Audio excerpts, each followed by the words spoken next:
Le ver empoulé, c'est un... Attends, je te prends. Tu peux m'expliquer où tu as trouvé cette expression? Sur le site de l'Académie française, figure-toi. Même si j'avoue que je ne l'ai vu dans aucun manuel ou essai théorique sur la poésie. Mais bon, je les ai pas tous lus après, hein. Ouais, ou alors tu inventes complètement. Non. Théodore de Banville utilise cet adjectif pour critiquer un poème d'un de ses aînés et qualifie ses périphrases de pompeuses et empoulées. Elles ont mis des pompes et ont eu des ampoules.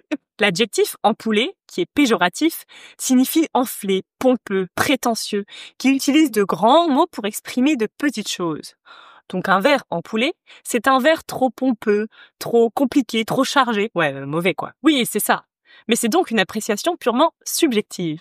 Par exemple, le poème que critique Théodore, moi je ne l'ai pas trouvé empoulé à la première lecture.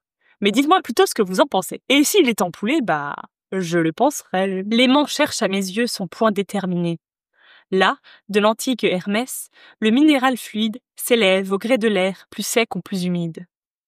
Ici, par la liqueur, un tube coloré, de la température indique le degré.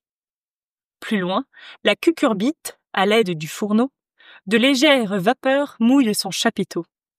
Et plus haut je vois l'ombre, errante sur un mur, faire marcher le temps d'un pas égal et sûr. Je suis pas sûre d'avoir tout compris là. Et c'est ce que Théodore lui reproche, de noyer le sens sous des vers trop compliqués, trop empoulés. Car pour lui, l'aimant qui cherche son point déterminé n'est rien d'autre que la boussole. Le minéral fluide, c'est le mercure. Le tube coloré, c'est le thermomètre. La cucurbite qui mouille son chapiteau, c'est l'alambic. Ah, je pensais qu'il parlait d'un légume. Et l'ombre errante sur le mur, c'est le cadran solaire. C'est beau quand même, hein? C'est bien trouvé. Eh bien, Théodore pense l'inverse. Il dit que non seulement Collardo, qui est le poète, désigne les objets par des périphrases trop pompeuses et empoulées, mais qu'il arrive même à ne pas les désigner du tout et à dire le contraire de ce qu'il veut dire. C'est vrai que sans la traduction de Théo, j'aurais pas tout capté. Moi non plus.